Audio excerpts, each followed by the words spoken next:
merci de votre présence. Nous nous préparons pour prier notre Dieu ensemble. Au nom du Père et du Fils et du Saint-Esprit. Amen. À toi le jour, Seigneur, à toi la nuit, toi qui ajustas le soleil et les astres. C'est toi qui fixas les bords de la mer, l'hiver et l'été, c'est toi qui les formas. En présence de Dieu Tout-Puissant et d'un cœur docile et pénitent, confessons nos péchés pour que dans sa bonté infinie et sa miséricorde, notre Seigneur nous accorde le pardon. Dieu de miséricorde, nous confessons que nous avons péché contre toi, en pensée, en parole et en acte, par ce que nous avons fait et ce que nous avons omis de faire. Nous ne t'avons pas aimé de tout notre cœur, nous n'avons pas aimé notre prochain comme nous-mêmes. Nous regrettons sincèrement ces fautes. Humblement, nous nous en repentons pour l'amour de ton Fils Jésus-Christ. Prends pitié de nous et pardonne-nous. Alors ta volonté fera notre joie et nous pourrons marcher dans tes chemins pour la gloire de ton nom. Amen. Que le Dieu Tout-Puissant vous fasse miséricorde, qu'il vous pardonne vos péchés par Jésus-Christ notre Seigneur, qu'il vous affermisse en tout bien et par la puissance de l'Esprit Saint, qu'il vous garde pour la vie éternelle. Amen. Ô Dieu, viens à mon aide, Seigneur, à mon secours. Gloire au Père et au Fils et au Saint-Esprit, au Dieu qui est, qui était et qui vient, pour les siècles des siècles. Amen. Nous disons ensemble les cantiques joie et lumière. Joie et lumière dans la gloire éternelle du Père, le Très-Haut, le Très-Saint, ô Jésus-Christ, parvenu à la fin de ce jour, contemplant cette clarté dans le soir, nous chantons le Père et le Fils et le Saint-Esprit de Dieu. Oui, tu es digne d'être chanté dans tous les temps par des voix sanctifiées, Fils de Dieu qui donne vie, tout l'univers te rend gloire. Nous allons maintenant écouter la parole de Dieu, en commençant par les psaumes de ce soir, le psaume 59 et 60. Nous allons écouter ensuite la lecture du livre de la Genèse, chapitre 31, les versets 25 au chapitre 32, le verset 2. Psaume 59. Au chef des chantres. Ne détruis pas. Hymne de David. Mon Dieu, livre-moi de mes ennemis. Protège-moi contre mes adversaires. Livre-moi des malfaiteurs et sauve-moi des hommes de sang. Voici, ils sont aux aguets pour m'ôter la vie. Des hommes violents complotent contre moi sans que je sois coupable, sans que j'aie péché, ô Éternel. Malgré mon innocence, ils courent, ils se préparent. Réveille-toi, viens à ma rencontre et regarde. Toi, Éternel, Dieu des armées, Dieu d'Israël, lève-toi pour châtier toutes les nations. N'aie pitié d'aucun de ces méchants infidèles. Pause. Ils reviennent chaque soir. Ils hurlent comme des chiens. Ils font le tour de la ville. Ainsi, de leur bouche, ils font jaillir le mal. Des glaives sont sur leurs lèvres. Car, qui est-ce qui entend? Et toi, Éternel, tu te ris d'eux, tu te moques de toutes les nations. Quelle que soit leur force, c'est en toi que j'espère, car Dieu est ma haute retraite. Mon Dieu vient au-devant de moi dans sa bonté, Dieu me fait contempler avec joie ceux qui me persécutent. Ne les tue pas, de peur que mon peuple ne l'oublie. Fais-les errer par ta puissance, et précipite-les, Seigneur, notre bouclier. Leur bouche pêche à chaque parole de leurs lèvres, qu'ils soient pris dans leur propre orgueil. Ils ne profèrent que malédiction et mensonges. Détruis-les dans ta fureur, détruis-les, et qu'ils ne soient plus. Qu'ils sachent que Dieu règne sur Jacob, jusqu'aux extrémités de la terre. Ils reviennent chaque soir. Ils hurlent comme des chiens. Ils font le tour de la ville. Ils errent, çà et là, cherchant leur nourriture, et ils passent la nuit sans être rassasiés. Moi, je chanterai ta force. Dès le matin, je célébrerai ta bonté, car tu es pour moi une haute retraite, un refuge au jour de ma détresse.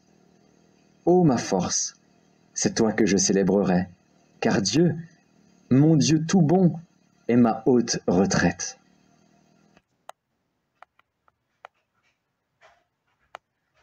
Psaume 60. Ô Dieu, tu nous as repoussés, dispersés. Tu t'es irrité. Lève-nous. Tu as ébranlé la terre, tu l'as déchirée. Pars ces brèches, car elles chancellent. Tu as fait voir à ton peuple des choses dures. Tu nous as abreuvés d'un vin d'étourdissement. Tu as donné à ceux qui te craignent une bannière, pour qu'elle s'élève à cause de la vérité. Afin que tes bien-aimés soient délivrés, sauve par ta droite et exauce-nous. Dieu a dit dans sa sainteté, je triompherai, je partagerai Sichem, je mesurerai la vallée de Sukkot. À moi Galaad, à moi Manassé, Éphraïm est le rempart de ma tête, et Juda mon sceptre. Moab est le bassin où je me lave. Je jette mon soulier sur Édom. Pays des Philistins, pousse à mon sujet des cris de joie. Qui me mènera dans la ville forte? Qui me conduira à Édom? N'est-ce pas toi, ô Dieu, qui nous a repoussés et qui ne sortait plus, ô Dieu, avec nos armées? Donne-nous du secours contre la détresse. Le secours de l'homme n'est que vanité. Avec Dieu, nous ferons des exploits. Il écrasera nos ennemis. Psaume 61. Chef des chantres, sur instrument à cordes, de David. Ô Dieu, écoute mes cris. Sois attentif à ma prière. Du bout de la terre, je crie à toi, le cœur abattu. Conduis-moi sur le rocher que je ne puis atteindre, car tu es pour moi un refuge, une tour forte, en face de l'ennemi. Je voudrais séjourner éternellement dans ta tente, me réfugier à l'abri de tes ailes. Gloire soit au Père et au Fils et au Saint-Esprit, comme il était au commencement, comme il est maintenant, et comme il sera éternellement. Amen. Genèse chapitre 31. Laban atteignit donc Jacob. Jacob avait dressé sa tente sur la montagne. Laban dressa aussi la sienne avec ses frères sur la montagne de Galaad. Alors Laban dit à Jacob, « Qu'as-tu fait? Pourquoi m'as-tu trompé et emmènes-tu mes filles comme des captives par l'épée? Pourquoi as-tu pris la fuite en cachette? M'as-tu trompé et ne m'as-tu point averti? Je t'aurais laissé partir au milieu des réjouissances et des chants, au son du tambourin et de la harpe. Tu ne m'as pas permis d'embrasser mes fils et mes filles. C'est en insensé que tu as agi. Ma main est assez forte pour vous faire du mal, mais le Dieu de votre père m'a dit hier, garde-toi de parler à Jacob ni en bien ni en mal. Maintenant que tu es parti, parce que tu languissais après la maison de ton père, pourquoi as-tu dérobé mes dieux? » Jacob répondit et dit à Laban, « J'avais de la crainte à la pensée que tu m'enlèverais peut-être tes filles, mais périsse celui auprès duquel tu trouveras tes dieux. En présence de nos frères, examine ce qui t'appartient chez moi et prends-le. » Jacob ne savait pas que Rachel les eût dérobés. Laban entra dans la tente de Jacob, dans la tente de Léa, dans la tente des deux servantes, et il ne trouva rien. Il sortit de la tente de Léa et entra dans la tente de Rachel. Rachel avait pris les téraphim, les avait mis sous le bas du chameau et s'était assise dessus. Laban fouilla toute la tente et ne trouva rien. Elle dit à son père, « Que mon seigneur ne se fâche point si je ne puis me lever devant toi, car j'ai ce qui est ordinaire aux femmes. » Il chercha et ne trouva point les téraphim. Jacob s'irrita et querella Laban. Il reprit la parole et lui dit, « Quel est mon crime, quel est mon péché, que tu me poursuives avec tant d'ardeur? Quand tu as fouillé tous mes effets, qu'as-tu trouvé des effets de ta maison? Produis-le ici devant mes frères et tes frères, et qu'ils prononcent entre nous deux. Voilà 20 ans que j'ai passé chez toi. Tes brebis et tes chèvres n'ont point avorté, et je n'ai point mangé les béliers de ton troupeau. Je ne t'ai point rapporté de bêtes déchirées, j'en ai payé le dommage. Tu me redemandais ce qu'on me volait de jour et ce qu'on me volait de nuit. La chaleur me dévorait pendant le jour et le froid pendant la nuit, et le sommeil fuyait de mes yeux. Voilà 20 ans que j'ai passé dans ta maison, je t'ai servi 14 ans pour tes 2 filles, et 6 ans pour ton troupeau, et tu as changé 10 fois mon salaire. Si je n'eusse pas eu pour moi le Dieu de mon père, le Dieu d'Abraham, celui que craint Isaac, tu m'aurais maintenant renvoyé à vide. Dieu a vu ma souffrance et le travail de mes mains, et hier, il a prononcé son jugement. Laban répondit et dit à Jacob, « Ces filles sont mes filles, ces enfants sont mes enfants, ce troupeau est mon troupeau, et tout ce que tu vois est à moi. Et que puis-je faire aujourd'hui pour mes filles, ou pour leurs enfants qu'elles ont mis au monde ? Viens, faisons alliance, moi et toi, et que cela serve de témoignage entre moi et toi. » Jacob prit une pierre, et il la dressa pour monument. Jacob dit à ses frères, « Ramassez des pierres. » Ils prirent des pierres et firent un monceau, et ils mangèrent là, sur le monceau. Laban l'appela Jégar Saüduta, et Jacob l'appela Galed. Laban dit que ce monceau serve aujourd'hui le témoignage entre moi et toi. C'est pourquoi on lui a donné le nom de Galed. On l'appelle aussi Mitzpah, parce que Laban a dit que l'Éternel veille sur toi et sur moi, quand nous nous serons l'un et l'autre perdus de vue. Si tu maltraites mes filles et si tu prends encore d'autres femmes, ce n'est pas un homme qui sera avec nous. Prends-y garde, c'est Dieu qui sera témoin entre moi et toi. Laban dit à Jacob, « Voici ce monceau et voici ce monument que j'ai élevé entre moi et toi. Que ce monceau soit témoin et que ce monument soit témoin, que je n'irai point vers toi au-delà de ce monceau et que tu ne viendras point vers moi au-delà de ce monceau et de ce monument pour agir méchamment. Que le Dieu d'Abraham et de Nacor, que le Dieu de leur père soit juge entre nous. » Jacob jura par celui que craignait Isaac. Jacob offrit un sacrifice sur la montagne, et il invita ses frères à manger. Ils mangèrent donc, et passèrent la nuit sur la montagne. Laban se leva de bon matin, embrassa ses fils et ses filles, et il les bénit. Ensuite il partit pour retourner dans sa demeure.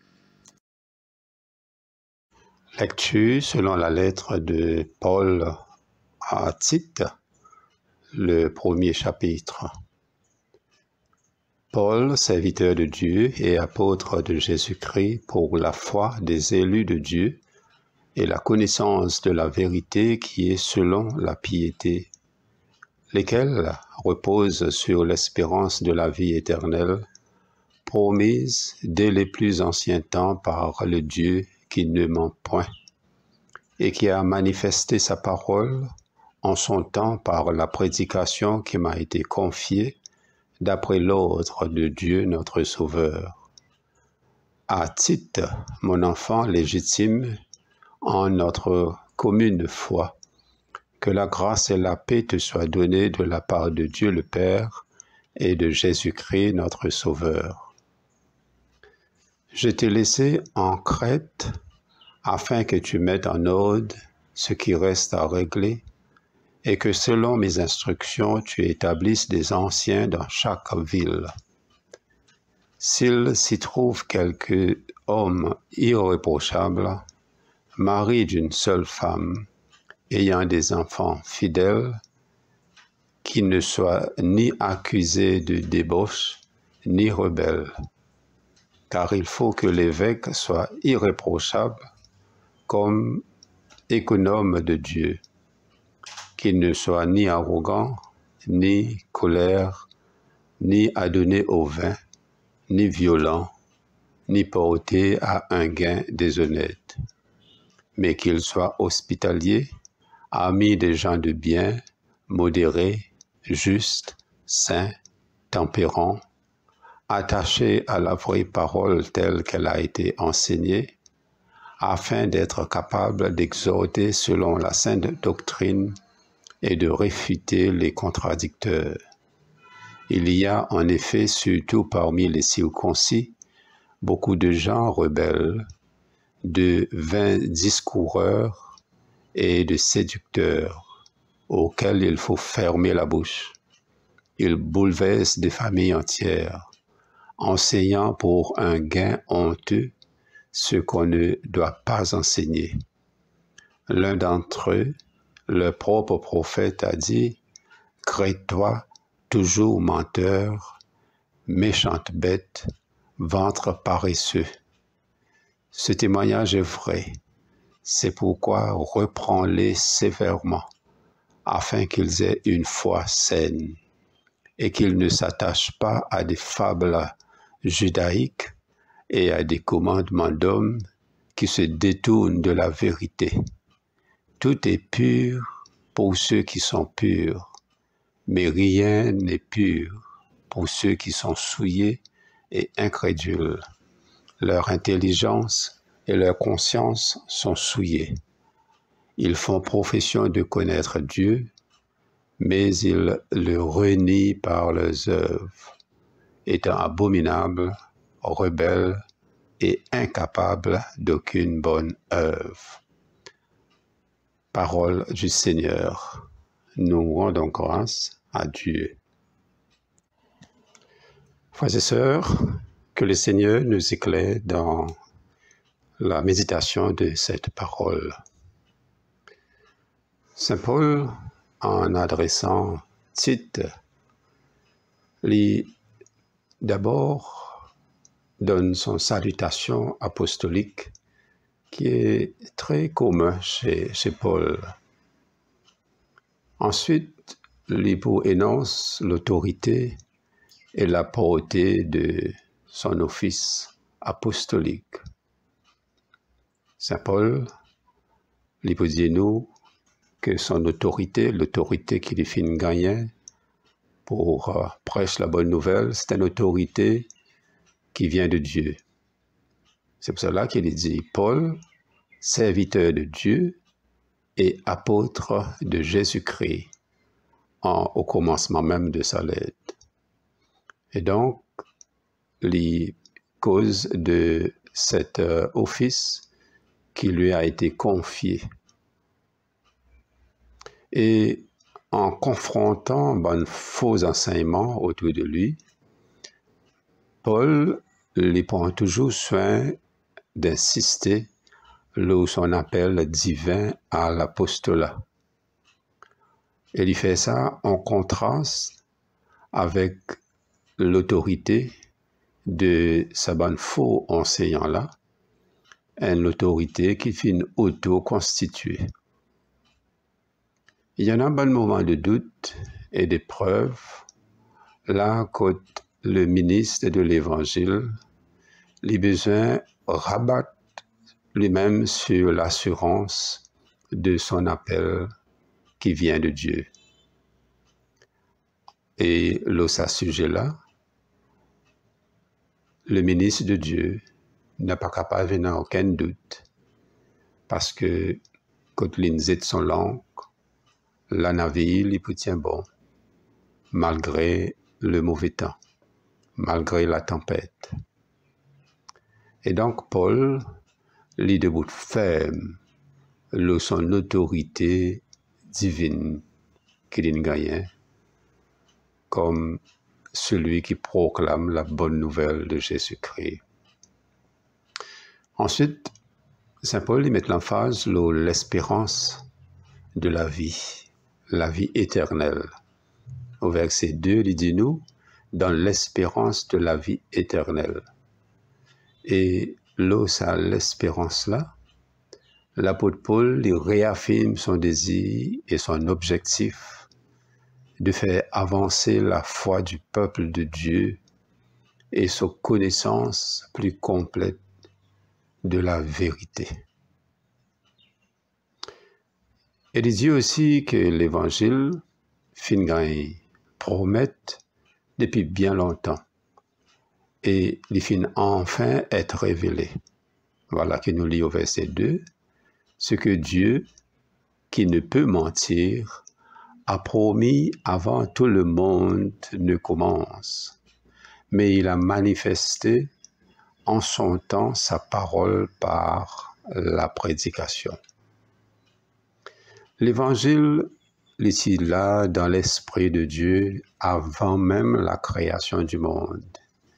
Et ensuite, il promet au monde dans la première histoire de l'homme, ça veut dire Adam et Ève, et il progressivement dévoilé pour adapter à une étape du développement humain. Et finalement, il pleinement révélé en Jésus-Christ et par la prédication des apôtres. Saint Paul dit nous que c'est un évangile qui est destiné à promouvoir la piété par la foi. Nous lisons pour la foi des élus de Dieu et la connaissance de la vérité qui est selon la piété. La foi, c'est une faculté susceptible de croissance. La foi les capter et les saisir le sens de l'Évangile. Et puis, les approprie l'Évangile, le pouvoir de l'Évangile, pour capable amener la vie pieuse. Et Saint Paul lui adresse son lettre à quelqu'un qu'il est vraiment estimé, à Tite. Il dit à Tite, mon propre fils selon la foi commune, verset 4. Paul lui considère Tite comme son véritable enfant parce que il finit l'instrument de sa conversion à la foi, cette foi qui est commune à tout le peuple de Dieu, comprenant bon croyant de toutes les nations et une fraternité commune.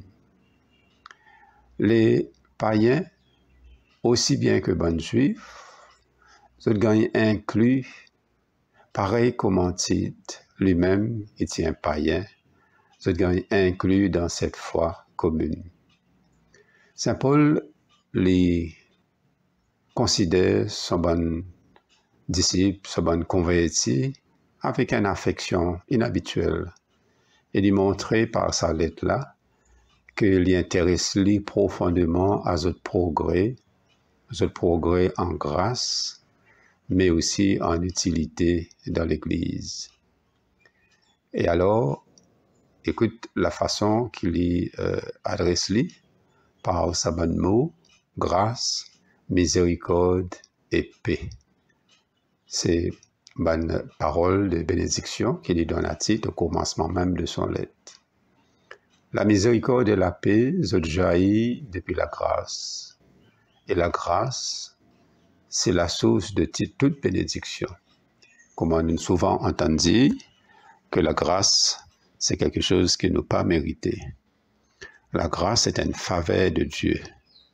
Si nous avons le faveur de Dieu, nous avons toute bonne bénédiction que nous l'âmes capable besoin, ou bien que Christ capable accorde nous. Donc, dans cette première partie de la lettre, nous trouvons que Saint Paul met l'emphase sur l'enseignant chrétien qui besoin d'une solide compréhension de la vérité. Le disciple de Jésus, ça a qui a envie de suivre lui fidèlement, besoin capable d'une solide compréhension de la vérité de l'Évangile. Saint Paul fait nous comprendre aussi que les ministres de la parole, c'est un monde qui est plein de conseils sages et affectueux, et croyants affectueux. C'est sa manière d'être qu'il est montré avec Paul et avec d'autres personnes qu'il y adresse lui dans son bonne lettre. Pardon, c'est sa manière d'être qu'il y fait avec Tite et la manière qu'il y fait aussi avec d'autres personnes dans son bonne lettre.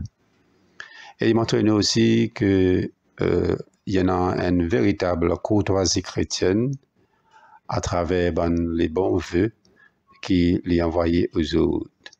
La courtoisie chrétienne, incluant l'accueil, qui nous cause là beaucoup, c'est bon signe visible du merveille de l'Évangile dans la vie. Et donc, Saint Paul, juste pour souligner que lui met l'emphase sur la vérité qui est selon la piété. Et donc, il fait nous comprendre que l'Évangile est simplement une vérité. Il n'y a pas d'autre vérité que l'Évangile. C'est une vérité opératoire et fonctionnelle, et c'est pour cela, c'est comme cela que il produit la piété. Il dit nous que l'Évangile lui donne nous et cette vérité lui donne nous une juste notion de Dieu et une juste notion de ce qui concerne nos devoirs en tant qu'hommes et femmes croyants. Ensuite, Saint Paul les bouge sur une recommandation concernant la vie domestique et une responsable de l'Église. Le besoin est irréprochable. L'organisation de l'Église, à l'époque de Paul, et surtout quand il peut écrire la lettre au Tite, l'Église était dans une organisation imparfaite, désorganisée, avec beaucoup de soucis. Et alors il dit à Tite que tu mettes en ordre ce qui reste à régler et que, selon mes instructions, tu établisses des anciens. Saint Paul fait nous comprendre, par sa bonne parole-là, que les personnes qui occupent une position aussi importante en tant que responsables, surveillants, anciens dans l'Église, besoin d'être irréprochables et un modèle de cohérence et d'autorité, d'abord dans son propre famille, et qui lui montrait que aussi il y en a un contrôle sur son bons enfants et quelque chose qui est parfait, comment dire, pour une famille chrétienne. Donc, cette cohérence et signe d'autorité est important dans la vie de l'Église. Saint Paul fait nous comprendre aussi que le gouvernement de l'Église et la gestion des bons groupes d'Église, c'est un devoir important. On ne peut pas banaliser la responsabilité, le travail et tout ce que l'Église besoin être et besoin faire. Bon responsable d'Église, ça veut dire que ce soit clergé et laïque, ils ont besoin ayant à la fois la grâce et bon don, le don de l'Esprit Saint, bon don qui bon Dieu donne chacun de nous.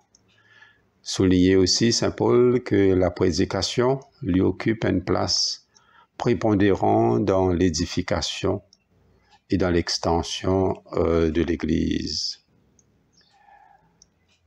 Saint Paul, en adressant Tite, ce que nous déduit de son bonne parole, c'est que le responsable, il ne faut pas qu'il y ait un démon qui cherche son propre intérêt ou bien son propre plaisir. Il a besoin d'un contrôle de son tempérament, il a besoin d'être sobre, modéré, ne doit pas être cupide, il a besoin d'être prudent, une personne pieuse, besoin de maîtrise de son bonne passion, et on a la conviction personnelle de la vérité de l'Évangile, ainsi que l'aptitude à enseigner l'Évangile aux autres. Saint Paul les souligne à Tite que dans l'Église, il y en a ben faux enseignants. Il y en a des gens qui peuvent dire n'importe quoi, n'importe comment. Il y en a un bon discours imprudent qui peut gagner faire. Il y en a un bon bavard qui en vain. Il y en a un bon qui a un bon discours sans but. Et tout ce bon discours-là, tout ce bon causé, je dépourvu de tout bon sens et de tout bon résultat. Saint Paul, il dit à Tite, ces personnes-là, ces bandimounes, que cette parole l'y amène vers la pauvreté. Et ce sont des trompeurs. L'enseignement de ce bon faux enseignant-là, c'est un signe d'ignorance pitoyable et les mauvais à la fois pour eux-mêmes, ce bon enseignant, et pour les bon auditeurs, ça veut dire les gens de l'Église. Et Saint Paul dit que si je persévérais avec ça, je peux connaître une juste punition. Il dénonce donc le vice de la conversation sans un but. Et il dit que l'obstacle principal à la religion se trouve souvent dans l'Église même. C'est pour cela qu'il y adresse à Tite pour dire mettre l'ordre dans l'Église. L'obstacle n'est pas en dehors, il est souvent chez nous, parmi nous. L'obstacle dans l'Église besoin d'être supprimé. Et la discipline besoin d'être exercée dans la charité chrétienne. Saint Paul fait nous comprendre aussi que chaque époque, il y en a son propre obstacle à la vérité. L'époque dans laquelle nous pouvons vivre aujourd'hui, il y en a beaucoup de défis, beaucoup de choses qui viennent défier la vérité de l'Évangile. Peut-être les partis comme ça 50 ans passés, ou 100 ans passés. Aujourd'hui, nous pouvons vivre d'une telle ampleur et une prochaine génération, ce sera peut-être pire. Une communauté de l'Église gagne affectée par la conduite de bon individus. Oui, dans toutes nos bonnes communautés d'Église, il y en a un bon individu qui fait du tort à la communauté de l'Église. Il y en a bonne mœurs, il y en a bonne pratique, il y en a bon discours sans un but positif, constructif, bonne causée derrière les dos qui amène au mensonge, qui pousse à la sensualité, la désunion et la pauvreté spirituelle de la communauté. Et ensuite, Saint Paul, vers la fin de sa lettre à Tite, vise la conscience humaine qui est liée à l'action. Il parle de la conscience pure, l'âme pure, le cœur pur. Quand la conscience est souillée, toute l'âme aussi est souillée. La pureté n'est pas dans les choses extérieures, mais elle est dans un bon état de cœur. Il dit nous au verset 15, pour les purs, toutes choses sont pures. Les cœurs sont purifiés par la foi dans la vérité. Et donc, la nature et la conception première de la religion chrétienne, c'est que nous sommes capables d'être des instruments d'une bonne vie. Que nous sommes capables dans la connaissance suffisante pour engager nous-mêmes et engager les hommes et les femmes dans la pratique de la piété. Et tous ceux qui viennent opposent bon motif d'une bonne vie, de la piété et la pureté de cœur, sont contraires à la religion chrétienne et destructeurs à la vie de l'Église. Donc, nous prenons compte, frères et sœurs, de ces bonnes paroles formidables, profondes, qui interpellent nous de la lettre de Paul aux Tite. Et à nous prier le Seigneur que nous-mêmes, en tant que membres d'Église, que ce soit responsables ou laïcs, que ce soit engagés ou non, nous va capables de relire cette lettre et s'il le sont nécessaires dedans pour nous-mêmes, pour la purification de notre âme, pour une vie pieuse et que nous sommes capables d'être vraiment des ambassadeurs de la vérité et de l'évangile dans le monde. Amen. Nous disons ensemble le cantique de Siméon. Maintenant, ô Maître souverain, tu peux laisser ton serviteur s'en aller en paix selon ta parole, car mes yeux ont vu le salut que tu préparais à la face des peuples, lumière qui se révèle aux nations et donne gloire à ton peuple Israël. Gloire au Père et au Fils et au Saint-Esprit, pour les siècles des siècles. Amen. Le Seigneur soit avec vous et avec votre esprit. Prions le Seigneur. Notre Père qui es aux cieux, que ton nom soit sanctifié, que ton règne vienne, que ta volonté soit faite sur la terre comme au ciel. Donne-nous aujourd'hui notre pain de ce jour. Pardonne-nous nos offenses, comme nous pardonnons aussi à ceux qui nous ont offensés. Et ne nous soumets pas à la tentation, mais délivre-nous du mal. Car c'est à toi qu'appartiennent le règne, la puissance et la gloire pour les siècles des siècles. Amen.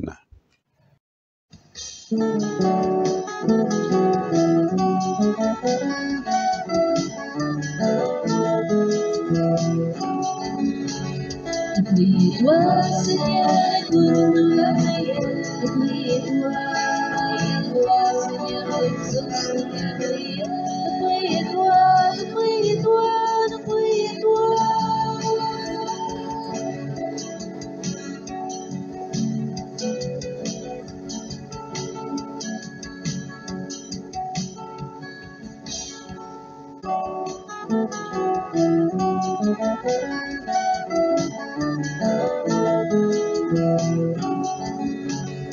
Prie-toi, Seigneur, écoute-nous la prière. Prie-toi, Seigneur, exauce la prière. Prie-toi.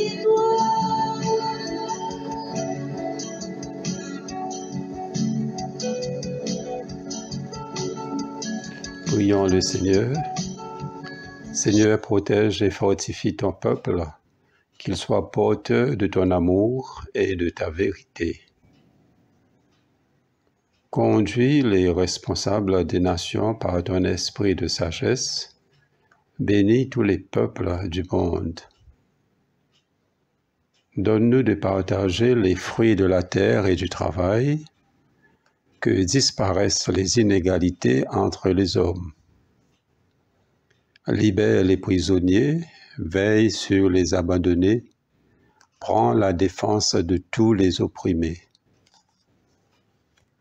Rassemble tous les hommes dans la paix et l'amitié, accorde à tous de vivre la réconciliation du Christ. Pardonne à ceux qui persécutent ou calomnient les témoins de ton amour. Pardonne-nous à nous-mêmes et repars nos injustices. Seigneur, nous nous souvenons de nos frères et sœurs que tu as rappelés à toi. Tu leur donnes la paix et la clarté de ta face.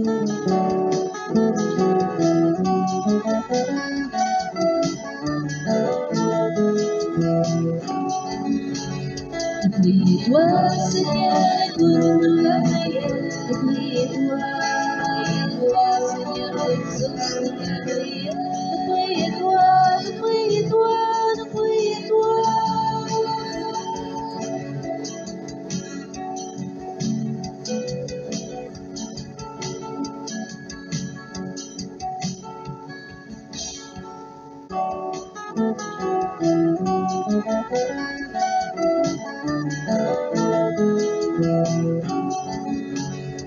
Prie-toi, Seigneur, écoute-nous la prière. Prie-toi, Seigneur, exauce la prière. Prie-toi.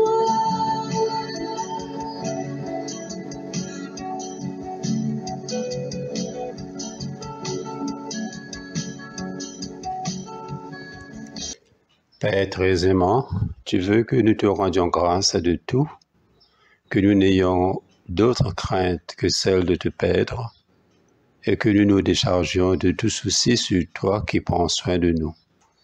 De grâce, préserve-nous des angoisses du monde et de ce manque de foi qui est la peur. Qu'aucun nuage de cette vie mortelle ne nous cache la lumière de l'amour immortel que tu nous as manifesté dans ton Fils Jésus-Christ, notre Seigneur. Amen. Prions encore le Seigneur. Ô Dieu, tu es la vie de tous les vivants, la lumière des croyants, la force de ceux qui peinent et le repos des défunts. Nous te rendons grâce pour les bienfaits de ce jour qui s'achève et nous implorons ta protection pour la nuit qui vient. Conduis-nous en sûreté jusqu'aux heures du matin. Nous te le demandons par celui qui est mort et ressuscité pour nous, ton Fils Jésus-Christ, notre Seigneur. Amen. Nous disons ensemble l'action des grâces générales. Dieu Tout-Puissant, Père de miséricorde, nous rendons grâce de ta bonté et de ton amour envers nous, tes serviteurs indignes, et envers tout ce que tu as fait. Nous te bénissons parce que tu nous as créés, tu nous protèges et tu nous combles des bienfaits de cette vie.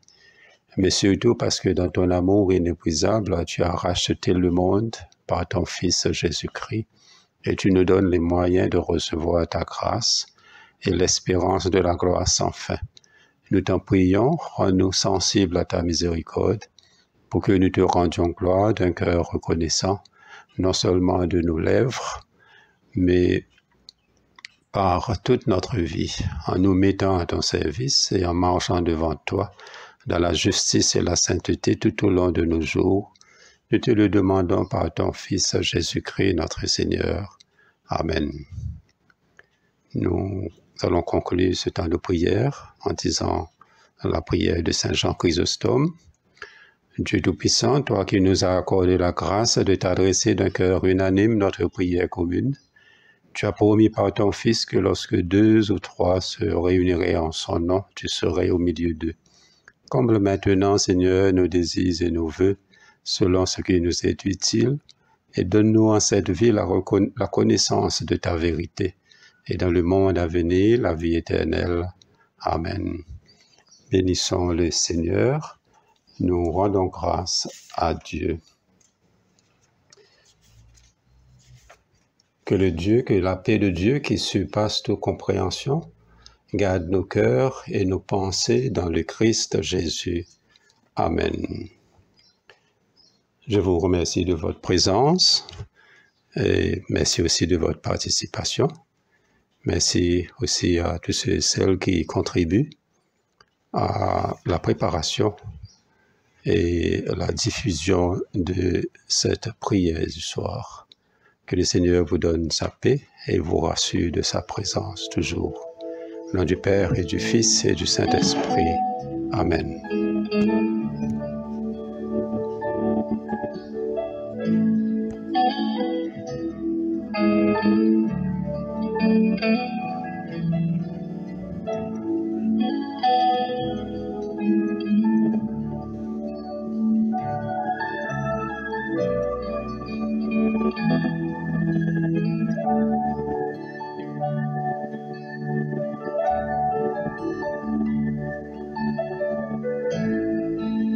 Attire-moi à toi.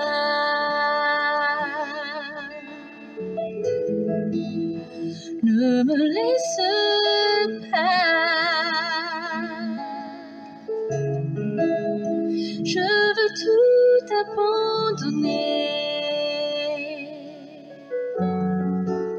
et restaurer notre amitié. Tu es mon désir.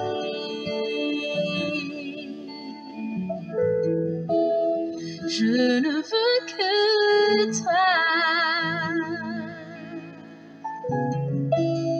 Rien ne peut te remplacer.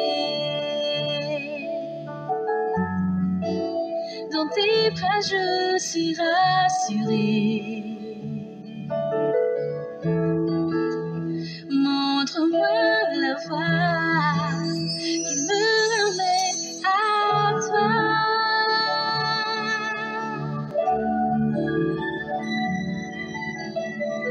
Tu es tout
Montre-moi la voie.